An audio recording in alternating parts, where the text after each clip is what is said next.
बताइए जी। सर हमको तेज बोलने से कोई फायदा नहीं होगा, हमको अपने वर्क को बेटर करना चाहिए। हम मतलब तेज चिल्लाने से कोई फायदा नहीं होगा, हमें अपने वर्क के थ्रू बोलना चाहिए। सर बट दूसरी साइड सोचे तो नेगेटिव पॉइंट भी बनेगा, क्योंकि आजकल का जो टाइम है वहाँ पे सिर्फ उसी की सुनी जाती है जिसकी आवाज बुलंद होती है। नो बट हमें वर्क के थ्रू नहीं, खड़े हो, प्लीज स्टैंड अप। हाँ, बात नहीं, इन्होंने आपके पॉइंट को कह रहे हैं, ये कह रही हैं कि जो आप कह रहे हो वो बकवास है, तो आपको क्या कहना है?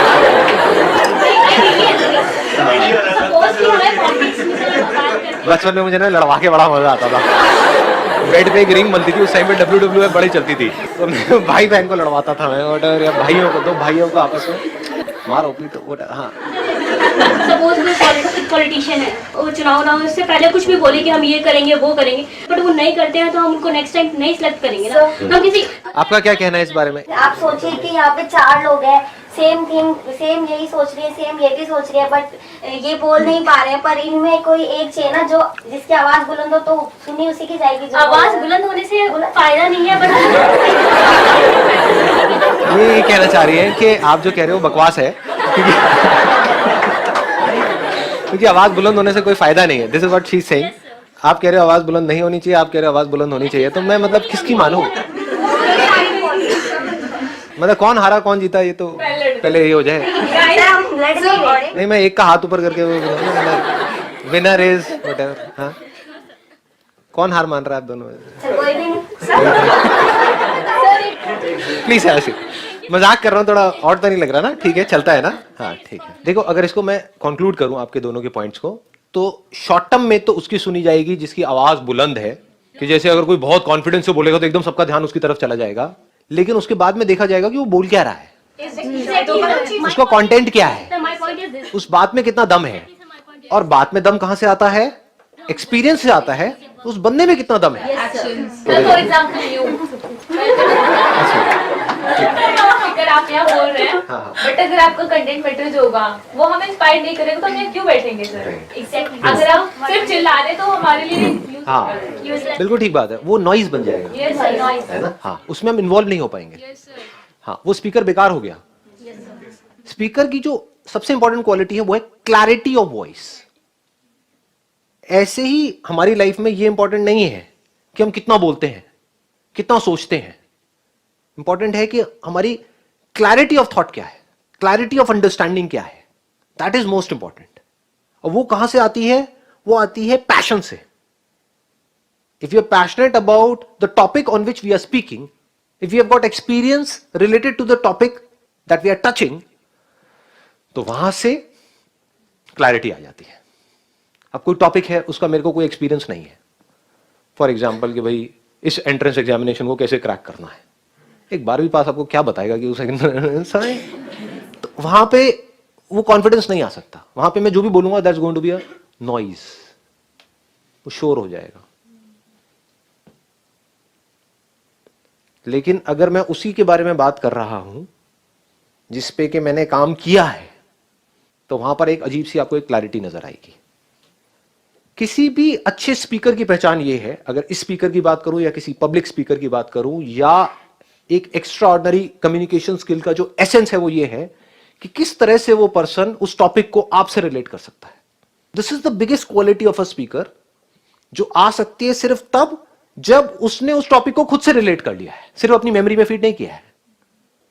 तो अगर आप खुद से कनेक्ट करके इस दुनिया को समझ पाओ, इस यूनिवर्स को समझ पाओ, किसी भी काम को समझ पाओ, तो आप इसी तरह से औरों से रिलेट करके उनको समझा भी सकते हो। तो आप क्या बन सकते हो? आप एक एक्स्ट्राऑर्डिनरी स्पीकर बन सकते हो। फिर आपके मुंह से चाहे एक वर्ड बाहर आए, चाहे हजारों वर्ड्स बाहर आए, एक एक वर्ड के पीछे एक अजीब सी पावर होगी, एक स्ट्रेंथ होगी, एक क्लैरिटी होगी। सुनने में मजा आएगा, लोग सुनेंगे, इसका मतलब वो स्पीकर काम का है। गलती करने का डर हमारे अंदर हमेशा होना चाहिए, क्योंकि अगर वो डर नहीं होगा तो हम गलत रास्ते पे निकल जाएंगे। लेकिन अगर जानबूझ करके नहीं, हमने सोचा था कि हम ऐसा कुछ नहीं करेंगे, लेकिन जब उस सिचुएशन में होते हैं तो हमसे बहुत सारी चीजें ऐसी हो जाती है जो पूरी लाइफ के लिए हमारे साथ वाले लोग भी उस बात को भुला नहीं पाते हैं, हम खुद भी भुला नहीं पाते हैं, हो जाती है। तो अगर कुछ ऐसा हो जाए, जस्ट लेट इट गो। ठीक है जी, इंसान गलतियों का पुतला है, कोई बात नहीं, चलता है। बट हैविंग सेड दैट, इसका मतलब ये नहीं है कि आप बिल्कुल ही करप्ट हो जाओ अंदर से और कहो कि इंसान तो गलतियों का पुतला है। तो आप गलतियों का पुतला नहीं हो, बेवकूफियों का पुतला हो। हाउ डू वी एक्ट, कभी सोचा है हाउ डू वी एक्ट? कैसे आप एक्ट करते हो? सोच करके करते हो, बिना सोचे करते हो? आपकी ब्रेथ अपने आप चल रही है, डू यू से कि मैं कर रहा हूं? अपने आप हो रहा है, डाइजेशन अपने आप हो रहा है, तो this is not action. Action की डेफिनेशन अभी हमको पता नहीं है। एक्शन मीन्स कि मैंने कुछ किया। अगर लेटे हुए हो आप और रात को सो रहे हो और अपने आप ही सोए इस तरफ सर करके थे और जब उठाए तो देखा सर इधर हुआ पड़ा है, घूमे पड़े हो, हाथ कहीं है पैर कहीं है, हो जाता है ऐसा। तो क्या वो आपने किया या वो हुआ? हाँ, तो पहले इसको हमको अच्छे से समझ लेना है। तो जो हुआ उसके बारे में तो सोचना ही नहीं। क्या हो सकता है इस दुनिया में आपके साथ में, आपके थ्रू या आपके साथ में? क्या हो सकता है? कितना बुरा हो सकता है? कितना भी बुरा हो सकता है। तो अगर वो हो जाए तो सबसे पहले क्या समझना है कि क्या ये हुआ है या मैंने किया है? क्या सामने वाले ने ये किया है या ये हुआ है? हम इतना भी फर्क नहीं कर पाते हैं। कोई एक्सीडेंट हो गया है तो क्या पीछे से जिसने आपको ठोका है उसने वो किया है या गलती से हुआ है? वो उसकी आप शक्ल से आइडिया लगा सकते हो जैसे उतरते हो। लेकिन हम क्या करते हैं, इन सब चीजों में दिमाग ही नहीं कि तूने जानबूझ के किया। अबे जानबूझ करके क्यों मारेगा तुमको? वो एक्सीडेंट हो गया है, किया नहीं है, गलती उसकी भी नहीं है, गलती आपकी भी नहीं है, बट हो गया है बिकॉज ऑफ व्हाटएवर रीजंस। या गलती भी है तो जानबूझ करके उसने नहीं किया है, उसकी इंटेंशन ये नहीं थी कि कुछ गलत करे, आराम से गाड़ी चला रहा था, फिर भी हो गया है। तो वहां पर क्या करना है? उस सिचुएशन को लेट गो, लाइटली लेना है। हो गया। जीने का मतलब ही यही है, कुछ भी हो सकता है जी। अभी अर्थक्वेक आ सकता है, नहीं आ सकता है? आ सकता है। तो अगर आ जाए तो क्या है?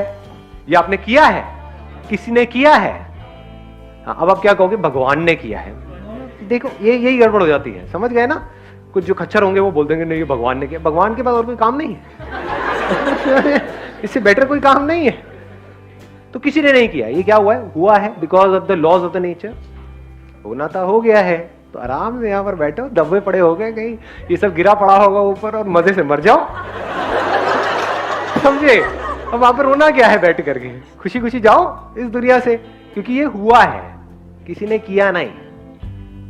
तो पहले आराम से समझना पड़ेगा उस सिचुएशन कि हुआ है या किया है। वो समझने के लिए क्या करना पड़ेगा? जो भी आपको लगता है उसको छोड़ देना पड़ेगा, एज इट इज देखना पड़ेगा, कूलली, आराम से, ठंडे दिमाग से।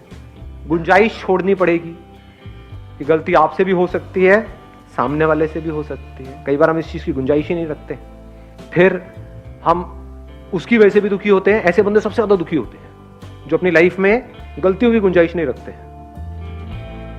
दूसरा कोई गलती करे तब भी दुखी होते हैं और खुद करे तो और ज्यादा दुखी होते हैं कि मेरे से ऐसा कैसे हो गया। अबे औरों से हो सकता है, तेरे से क्यों नहीं? Why not? तो ये चीज हमको क्लियर होनी चाहिए, हुआ है या किया है।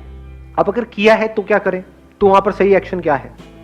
आराम से समझना पड़ेगा उसने क्या किया है, किस इंटेंशन के साथ किया है और उसकी पनिशमेंट क्या है। पनिशमेंट जरूरी है वहां पर। अगर किसी ने कुछ किया है, जानबूझ करके किसी का मर्डर किया है और आपको नहीं तो हुआ है, अरे हुआ नहीं है भैया, उसने ले करके घोपा है अंदर, ऐसे ऐसे चाकू घुमाया है, मतलब पूरे होशो आवास में उसने एक कांड किया है, तो उसको सजा मिलनी ही चाहिए। नहीं मिली तो क्या होगा? पूरी सोसाइटी ऐसी हो जाएगी, पूरी दुनिया ऐसी हो जाएगी, चारों तरफ यही होगा। तो जो आदमी गलत करे, फॉर एग्जाम्पल आपके हस्बैंड ने जानबूझ करके कुछ किया है, 4 लोगों के सामने आपको बहुत ही बदतमीजी से आपसे बात करी है, तो वो हुआ नहीं है, उसने किया है, तो उसको बताना पड़ेगा, उसको जताना पड़ेगा, उसको पनिश करना पड़ेगा। पनिश मतलब ये नहीं कि आप भी मारो पीटो या रात को सो रहा है तो सुबह तक बंदा हाथ लटका पड़ा है, ये नहीं, क्योंकि इतनी बड़ी पनिशमेंट। अब देखना पड़ेगा क्या किया है, उसी लेवल की पनिशमेंट। ठीक है, 2 दिन तक बात नहीं करेंगे, एटलीस्ट वो बंदे को रियलाइज हो। अगर ये आप नहीं करोगे तो क्या होगा? उसकी आदत बन जाएगी या नहीं बनेगी? आज उसने 4 लोगों के सामने किया है, कल आपके घर वालों के सामने भी करेगा, बार बार करेगा, अकेले में भी करेगा, सबके सामने भी करेगा, एग्रेसिव भी होता चला जाएगा। तो जब किसी भी गलती की शुरुआत होती है वहीं पर उसको रोक देना चाहिए।